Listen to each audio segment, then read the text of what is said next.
I started at Creative Artists Agency, and I was one of a handful of women. I was actually the first talent agent that they had recruited from the outside world, who hadn't grown up and kind of worked her way up from being assistant or whatever. I was one of the very, very first female agents at CAA. I saw these two actors, Sean Penn, Tom Cruise, and I decided that these people were unbelievable, that they had incredible talent, and this was based on dailies. So I co-signed Sean Penn with another agent, and I signed Tom Cruise. What was fascinating is there were very few in the 70s strong female characters, and yet women were asserting themselves more than ever. There were very few women, if any, running the studios, very few women who had any real sense of power or authority within the film industry. Well, these days, there are a lot of successful women in the movie business. There are women running studios, which is fabulous. When I arrived here, there were no women running studios, and there were really no women producers. I tried to enter the film business in 1978. I was knocking on doors and introducing myself and saying I'd like to be a filmmaker and I can write. And when I got there, I was shocked to find out that people looked at me and said, well, you should be a script girl, which was a script supervisor. You know, that's what you should be doing, because that's what girls do. If you want to be on a set, you're going to have to, you know, you can do makeup. So I had to find my own way. And every other woman had to find her own way at that time. For 10 years, I worked on The Curious Case of Benjamin Button. I was the first writer on that, and that was a male protagonist, obviously. I felt very identified with him. But a lot of the work that I did, you know, a lot of the other movies that I was writing were about women. I was an anomaly. There were not many of us, and there still are not that many of us who were female, who are high-profile screenwriters. You can count them on one hand.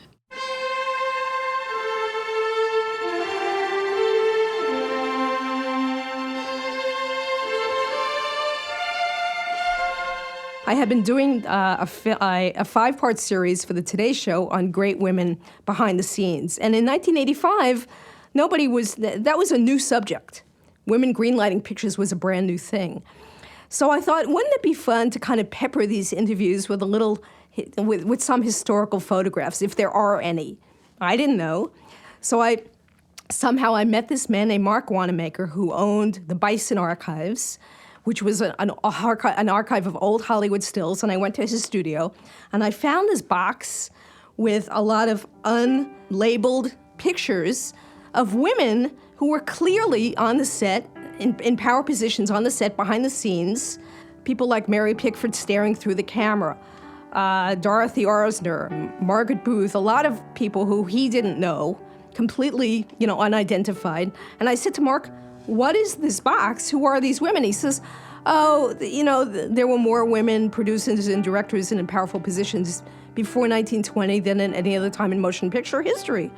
And at the time, I had just started thinking about going to film school, and I was taking classes, and none of my professors said anything about this to me. They were in none of the books that we were reading. Why? Because those books contain the history of Hollywood that was written in the 40s by men who didn't know about any of these women. History is told by the victors.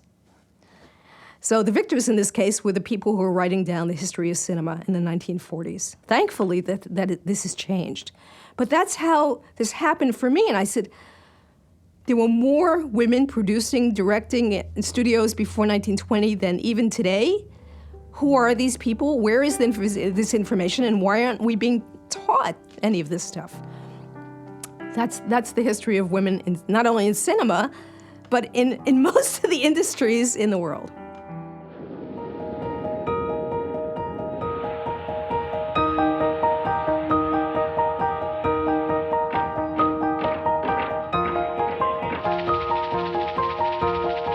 Movies become this incredible business that grows like Topsy, although nobody's treating it like a business because they don't see it happening. And so who it draws to it to make these movies are mostly women and Jews, because at the time, women and Jews are not welcome in real professions. They aren't welcome where it's required that you be respectable.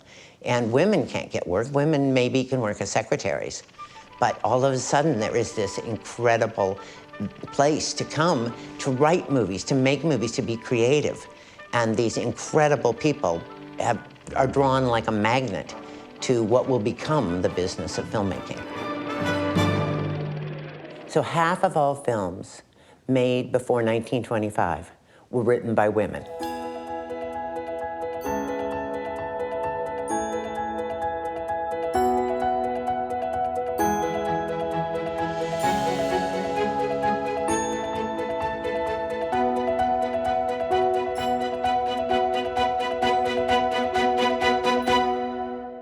It's interesting to look at the beginnings of film because there was no status or money attached to film when it first began. It was an experimental art form.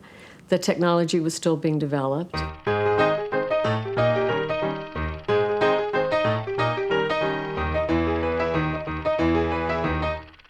And so the people who came to make films were people who didn't have access to more lucrative jobs, really.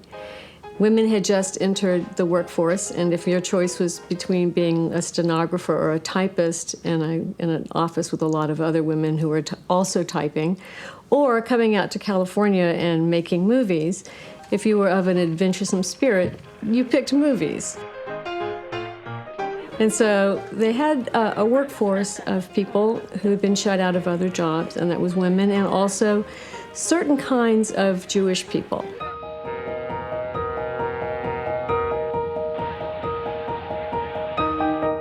These were Eastern European Jews who came here as immigrants and didn't really have access to jobs and education, and found themselves drawn to something that was a brand new idea, which was filmmaking.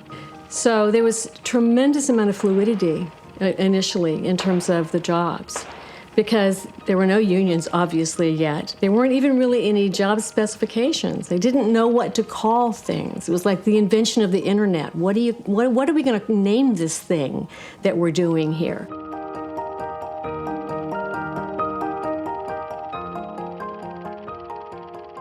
The women who came out to be actresses got recruited to be the scenarists.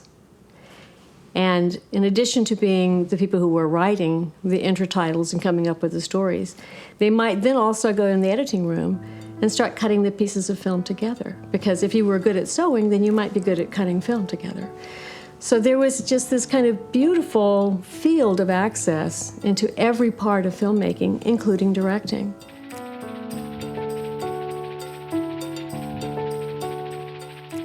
It was interesting because I had never been in a studio in my life, and it was all of the people were working for Griffith, and outside of the place where I was working was for extras, and that used to be loaded with people every day, all kinds of, you know, cowboys and people that he might call for, that Griffith might call for.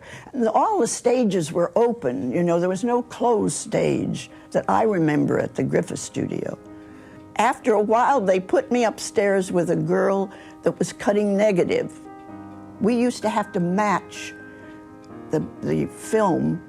There was no key numbers. We had to match if there was a spot on the film, you know, and we matched it.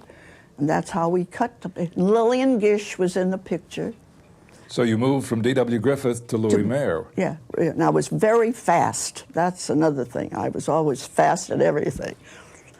And then when I met Mr. Mayer, he used to see me because I'd come on Sunday, I'd work nights, I would, you know, I was a workaholic. What was your first impression of Louis Mayer? Oh, I liked him. He was very nice to me. He used to take me home in his Ford car on Sunday, and I'd had my prayer book with me, and he'd say, "That's a good girl, that's fine, you."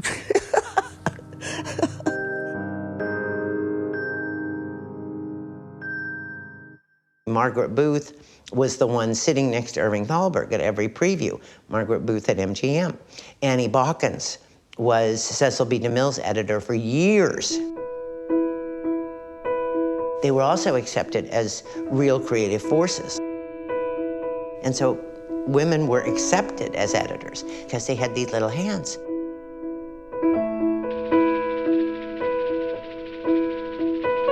And they literally used scissors to cut the film and then glue. So it was like seamstressing. And then they painted the film for tinting purposes.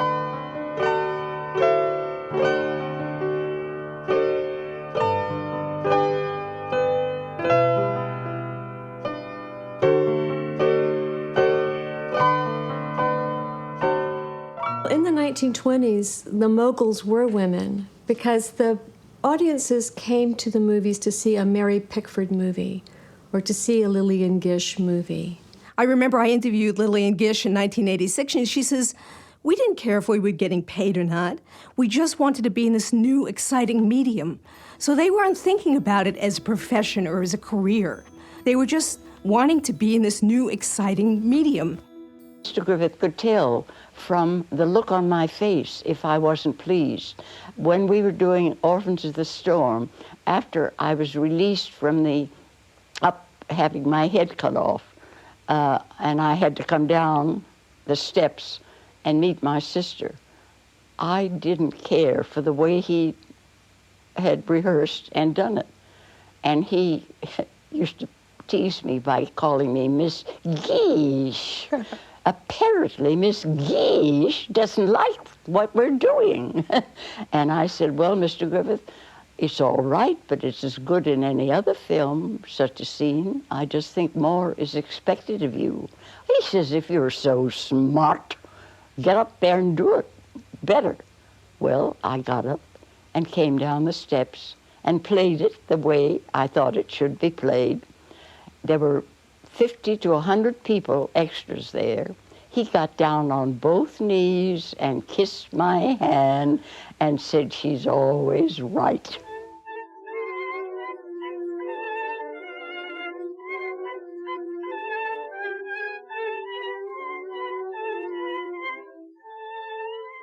People all of a sudden are starting to make movies. Movies, actually, we should go back. We should go back to France.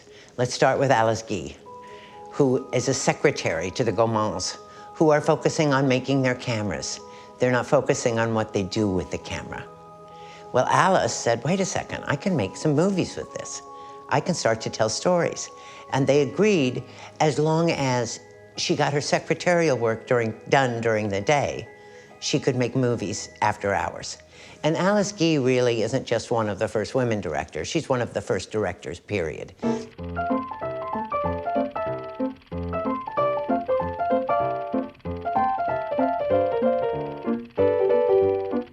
She comes to New Jersey in like 1910, and starts her own studio too, starts Solax, and makes hundreds and hundreds of films a year. And this is at the same time when all of a sudden there are people demanding to see these little films. I mean, Variety starts covering movies in 1906 because films are shown at vaudeville stages in order to clean out the theater between the acts. Well, pretty soon the managers notice, gee, the movies are more popular than the acts we have. So people all over are starting to show these films in arcades, in Nickelodeons.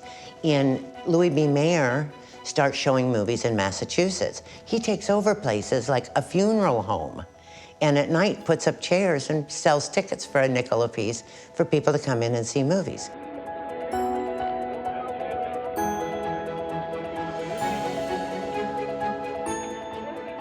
Let me do one more little Jewish story, even though it's not to do with women.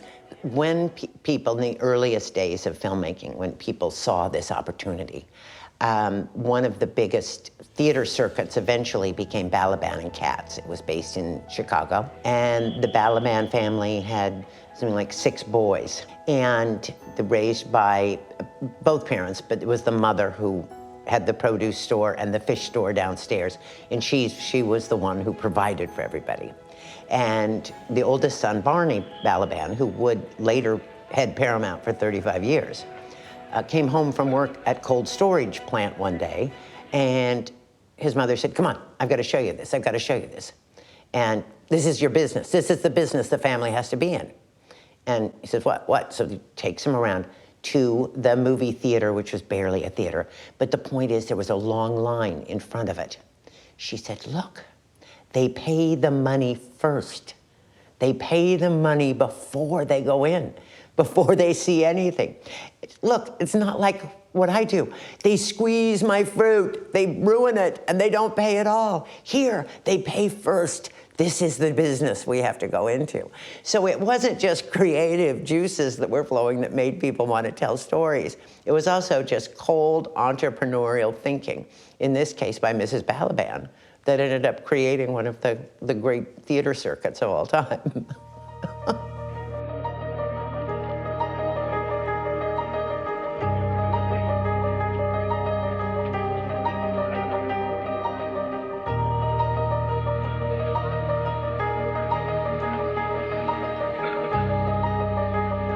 When Universal Studios opened in 1915 out in Los Angeles, they elected Lois Weber mayor. And Lois Weber, of course, was one of dozens of women directors, but at the time she was the most famous and the most prolific. And also, her films made the most money. I mean, one of her most famous was called Hypocrites, again in 1915. And one of the characters in Hypocrites is someone called Miss Truth, who was a naked woman who kept showing up in the middle of the movie. And so the audiences came in drove. And as Variety said at the time, if you've seen Hypocrites, you will never forget the name of Lois Weber. Well, I had to laugh because then in the 30s, when she dies, Variety runs a 2-line obituary of her, because that's how quickly she had faded. But for a while, she was huge, and in 1917 or 18, she in fact created her own studio, the Lois Weber Studios in Los Angeles. And so she really is the first woman to have a studio with her own name on it.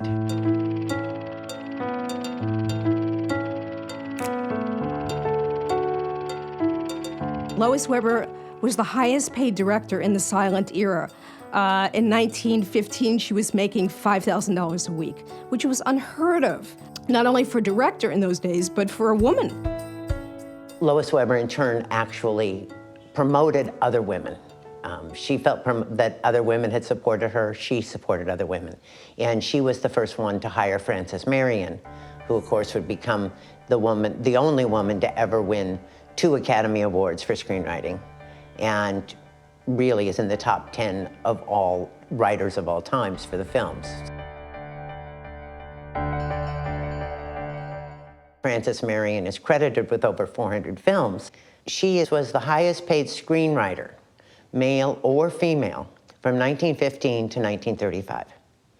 In the 20s, in the middle 20s, she was making $3,000 a week, 52 weeks a year.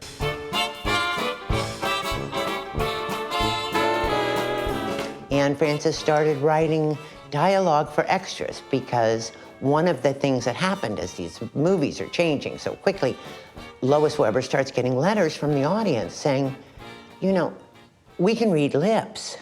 And the extras are talking about the date they had last night in the middle of this French Revolution film. This is, you know, very distracting. So Lois was one of the first. She was one of the first to use real locations and backgrounds, but she was also one of the first to have scripts written for the extras and featured players, because of course, in silent films, they just had the title card. It was supposed to be your only way of communicating with the audience. But so many people in the audience could read lips that they started having real dialogue that pertained to the story. And that's what Frances did for the first couple of years. Then when she became friendly with Mary Pickford, the two of them met. Frances was first an artist. And Frances started writing films for Mary, and for about the next 8 years, from 1914 till 1920, they made over a dozen films together.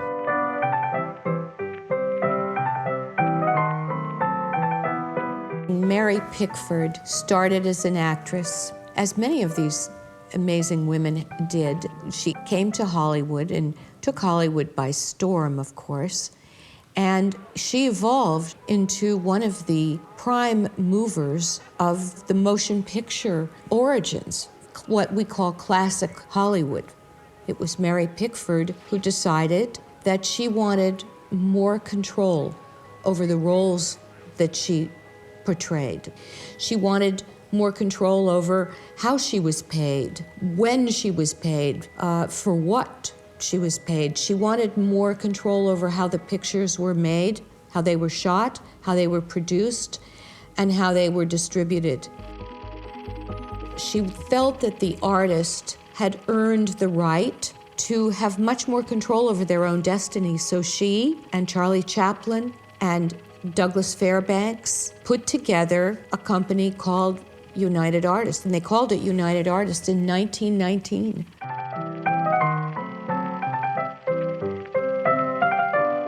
Mary Pickford, along with Doug Fairbanks, Charlie Chaplin, and D.W. Griffith, founded United Artists in 1919, in part so they could have control over their own product.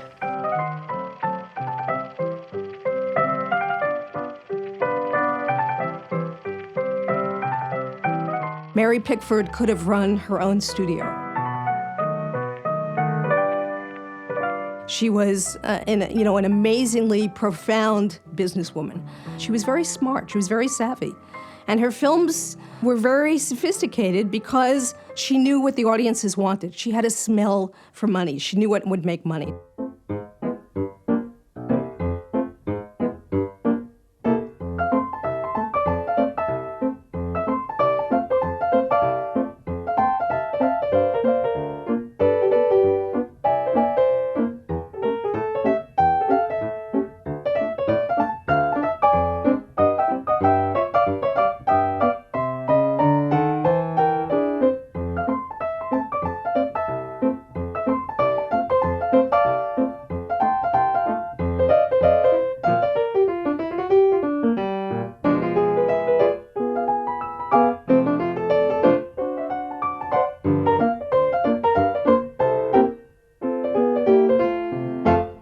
The women who were writing, particularly in the 20s and 30s, Frances Marion, Anita Luce, Adela Rogers St. John's, these women wrote every conceivable genre of film.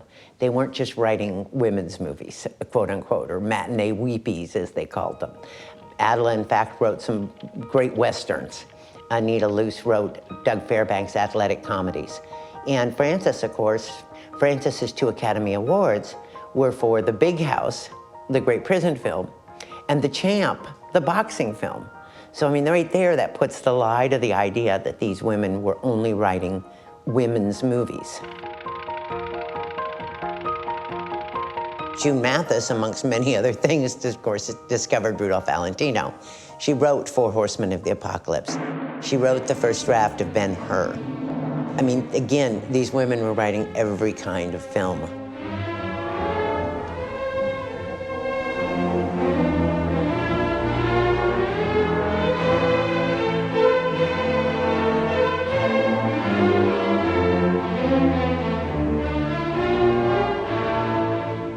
You were never chosen because you were a woman. I mean, you cut a Camille and you cut a Mutiny on the Bounty. Yeah, no, it was they just threw the script. Danny Gray used to come to the door and throw the script in the room. That's what you did. You didn't. You never said, "Why is it? Do you think I can do it?" Or "That's not your style." Now today, I hear them interviewing editors to say, "Do you know how to cut comedy?"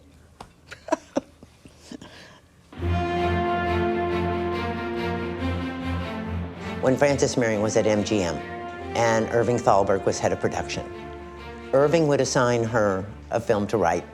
She would write the script. They would agree on it together. She would write it. They would come back and go over it. Together, they would cast the film. And then, once it was agreed that this was ready to go before the cameras, Irving would say, "Okay, what director's available to start on Monday?" And directors were not anywhere near the importance that they are now. Now, they had 20 directors on staff, and they could pick and choose and say which one would fit this kind of material.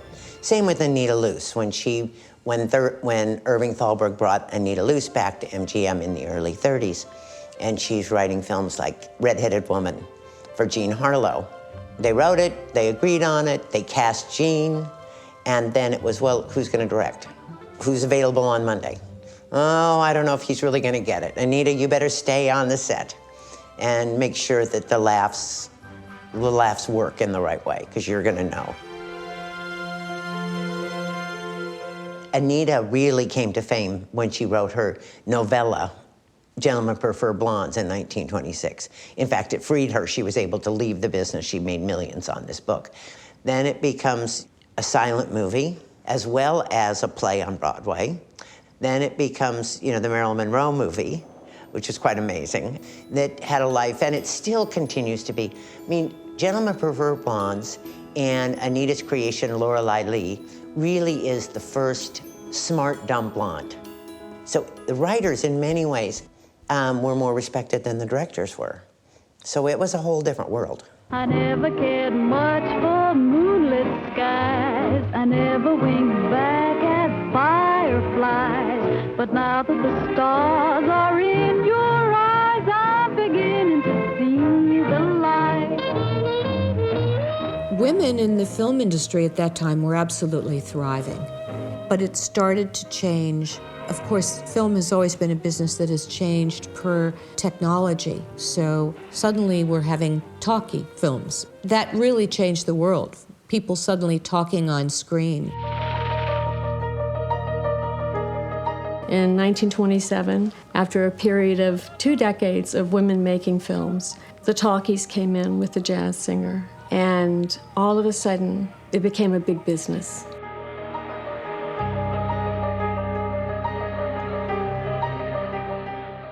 In addition to that, there was the crash, the huge economic crash, which happened right after that, world economic crash. And people who had been previously in really great jobs in the East now no longer had those jobs. Men who were Ivy League educated, who would never even have gone to a movie, found themselves coming out to work in film. And women started being shut out.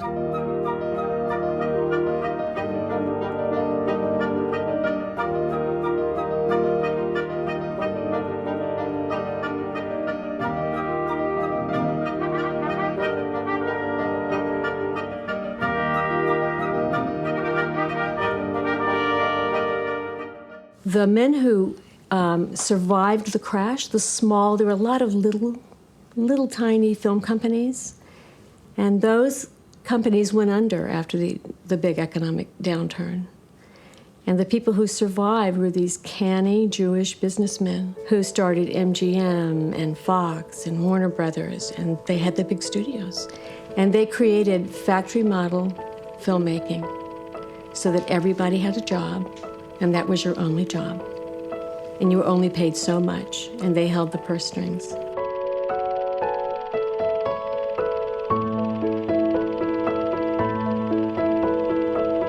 When Fox started their new studio in Culver City in the 1930s, at that time there were 33 writers on staff. only 5 of them were women. As soon as Hollywood became a big business in the late 20s, the unions came in, and with the unions coming in, women were promptly shown the exit door. They weren't allowed in the unions, and women kind of went away. Unions were in charge of delineating who did what, and they had risen to power by the early 40s to the point that women were no longer as welcome in Hollywood as they had been. Because these were jobs that were very well paid. These were jobs that were now respectable. Unlike the teens and 20s, movie making was big business. They were making real money. Men wanted those jobs.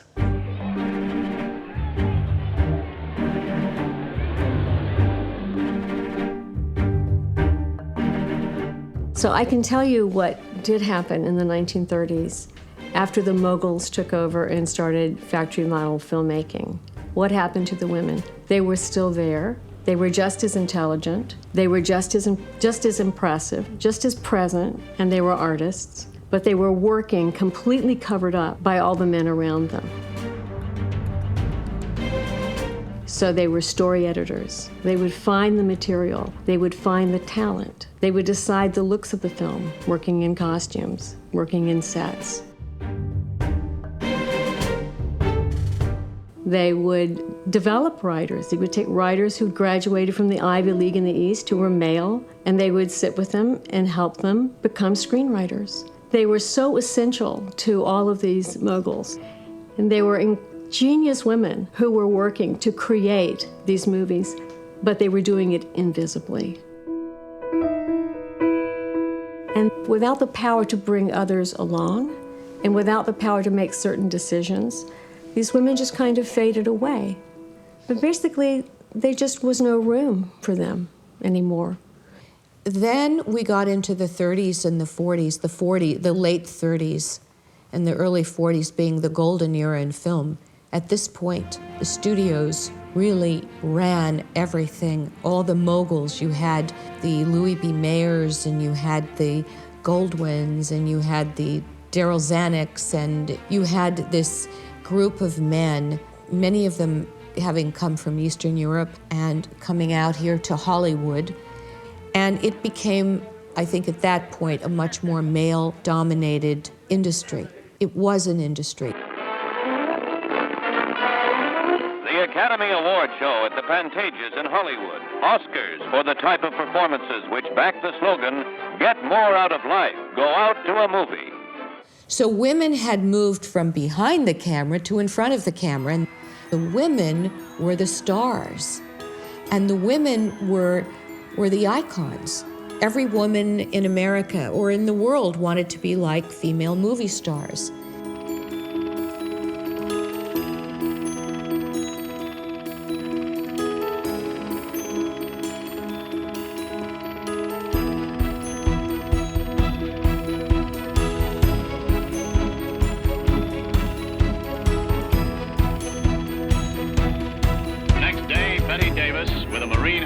Returns to the scene of triumph to be immortalized in the Chinese theater's famous cement. There were a lot of movies made with women leading the way. Look at some of the great actresses. You had Bette Davis and Joan Crawford, and you had Barbara Stanwyck. You know, you had Vivien Leigh, and you had Elizabeth Taylor and Susan Hayward and Rita Hayworth and Ava Gardner. They were glamorous. And that's where women's place was at that time. Ida Lupino, of course, had started in the 40s with her husband, and she created the Filmmakers. But she could never have done what she did had she not been a very successful actress on screen first. Now, look, baby, I'm not trying to rush you. Silly boy. Same thing with people like Katharine Hepburn and Bette Davis and all the women who were able to have independent, successful producing careers because they were successful on the screen first.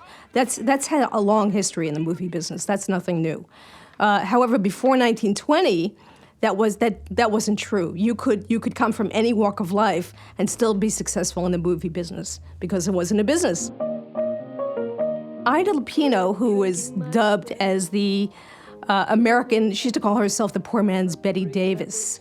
When she came to America, she got bored on the set. So she started to ask the cameraman questions, and she started to ask the director questions, and they would tell her because they didn't think she was going to do anything with the information. But with her husband, Collier Young, she produced 9 low-budget, very successful independent films under her old company called the Filmmakers.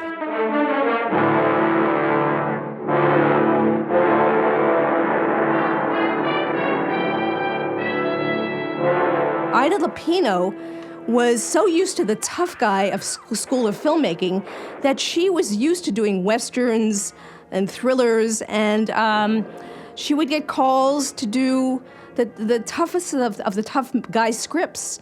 But people remember Ida Lupino as a beautiful actress. They didn't know anything about her directing career and how powerful that was.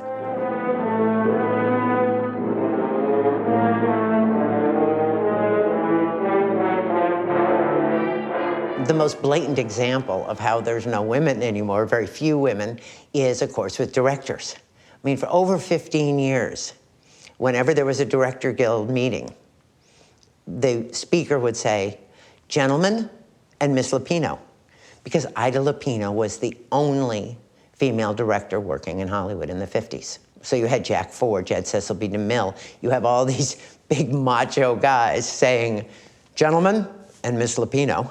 I mean, it's just, it sums it up. It sums it up beautifully.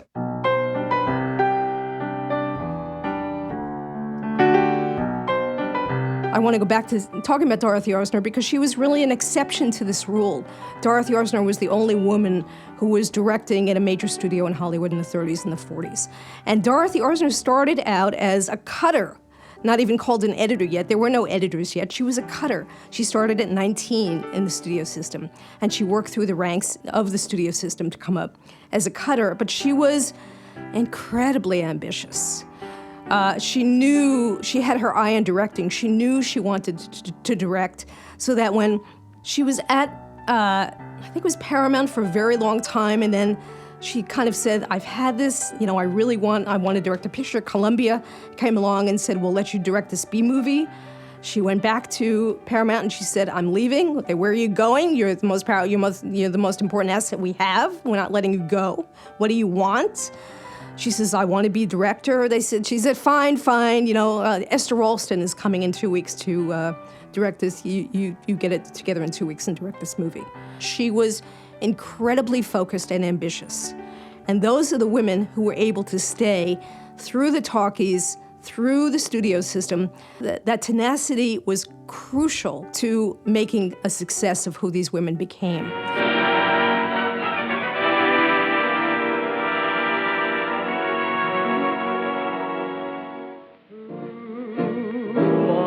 Love, I'll go my way without it.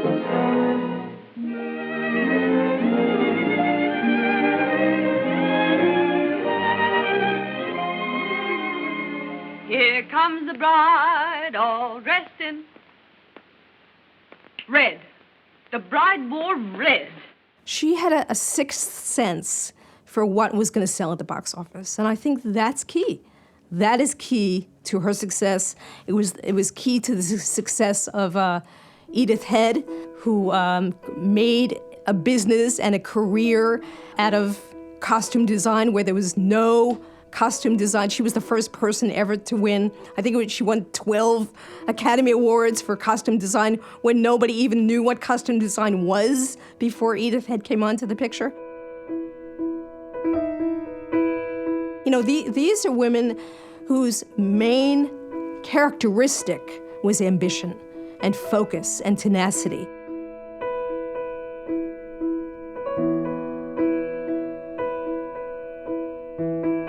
After World War II, women who had been pulled into the workforce, the Rosita Riveter sort of thing, those women went into all kinds of professions.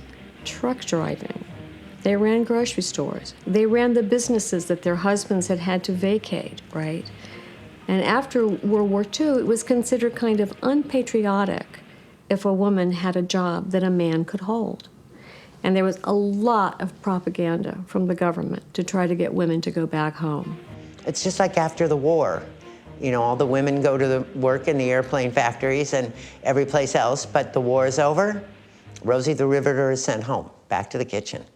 And so that's what we have in the late 40s and early 50s. We just don't have that many women working in Hollywood. Really not until the 70s and 80s do we see those numbers starting to pick up, but nothing like they were before. I mean, last year, 6% of the top 250 films were directed by a woman.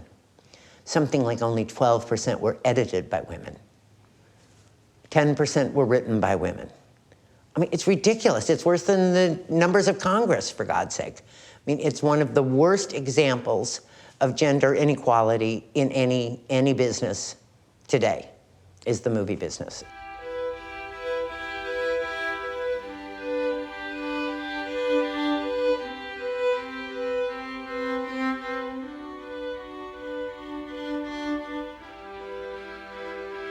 Nobody knew that Frances Marion wrote over 50 produced films.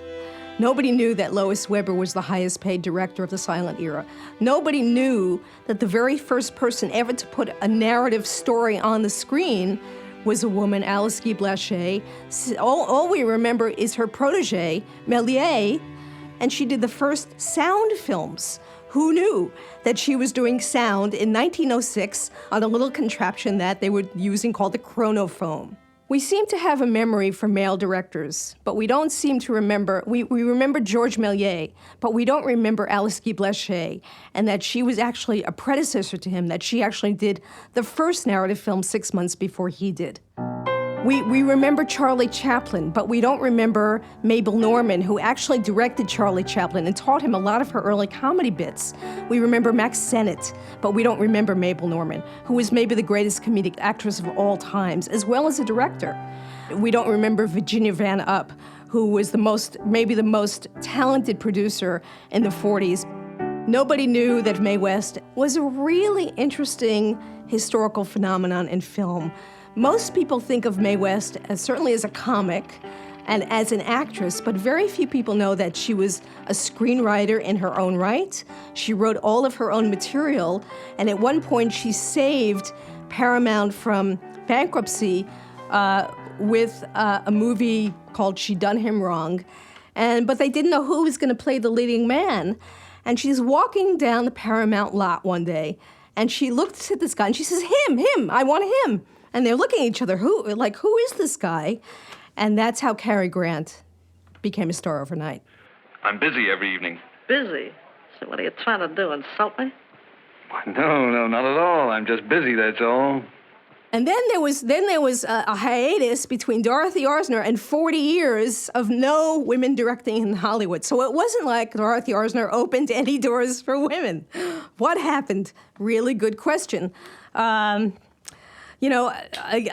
it's sociological. It's the studio systems making money. It's the culture going in another direction. It's Vietnam. But suddenly, thank God for the entrance of the women's movement in the late 60s, early 70s.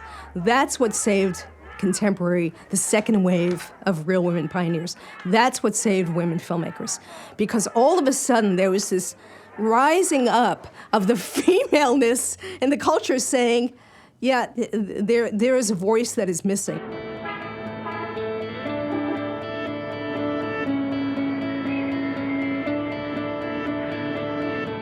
In the second wave of pioneers, what I call the second wave of pioneers, which was the women who were greenlighting pictures in the 80s and 90s in the United States, like Sherry Lansing. But the truth is that Sherry Lansing, in her way, was the most successful studio executive that Fox ever had in the 12 years that she produced at Fox.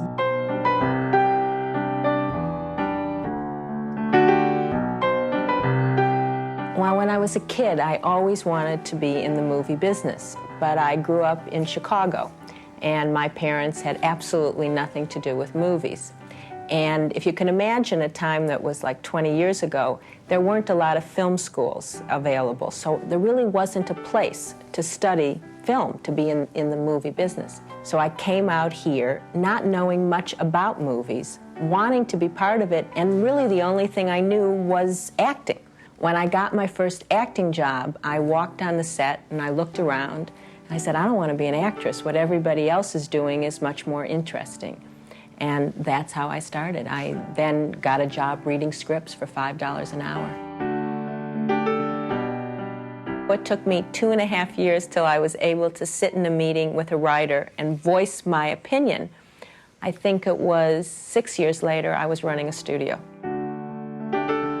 It got an enormous amount of media attention, and we were all shocked. Just shocked. I mean, it was like totally unsuspecting on our part. We didn't think that anybody would particularly care that there had never been a woman before, and now there was a woman.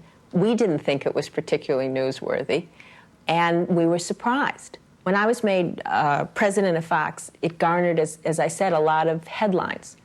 And I remember thinking at the time that if women were truly equal in the movie business, that my appointment would not have been newsworthy, would have been a line in the business section.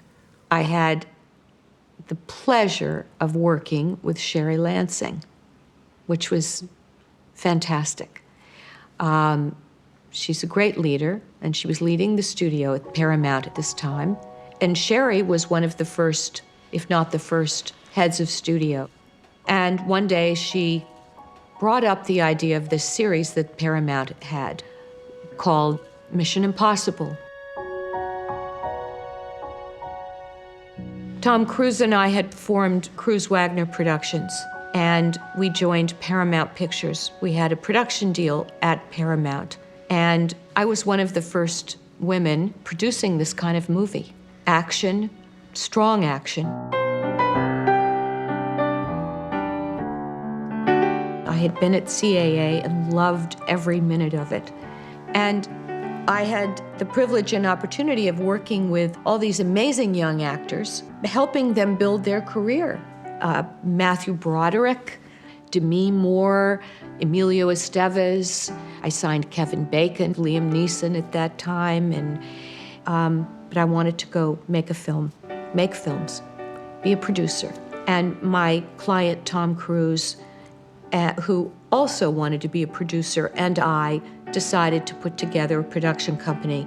So we took on Mission Impossible and decided that we are going to create a series of films to reach a wide, broad international audience. And that was our goal.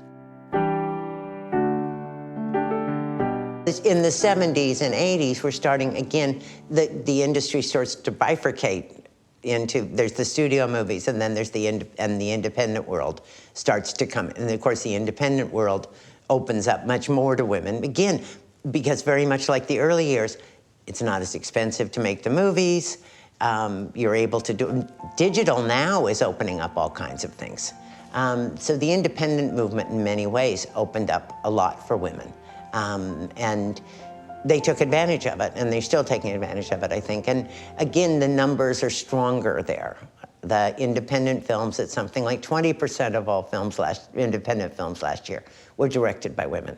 So the numbers are better. They're still not anywhere near equal. It is very hard to have a career in mainstream filmmaking now. It's hard to break into the big leagues of directing or writing or producing even of those movies. And we know that, of course, Catherine Bigelow comes along and makes a fabulous movie and finally wins Best Director. How long? 85 years or something without a woman taking that kind of a prize. She's an amazing director, and she'd been directing very well for a long time.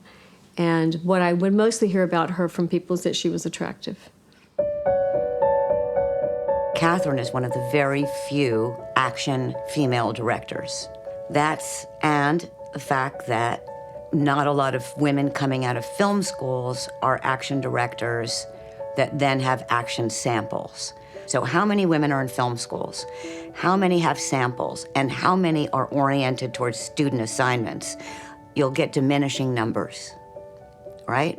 Then if you look at indies, which is what you get to make in an auteur, state-sponsored industry, There are more female directors coming out of film school in that orientation.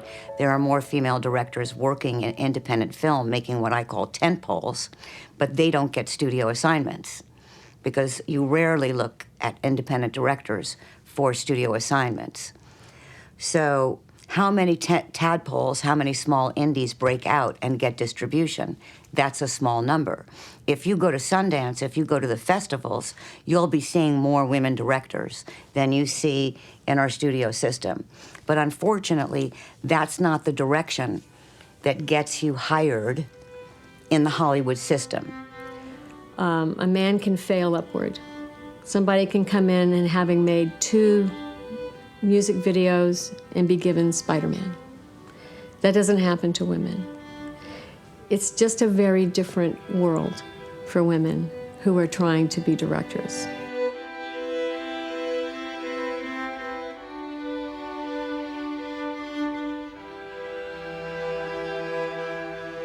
When you're in negotiations, maybe trying to acquire money for a project that you're desperately in love with, can you be tough? And then can you turn around and, forgive this sexist statement, but you know, be a woman at the same time and use that charm for a little?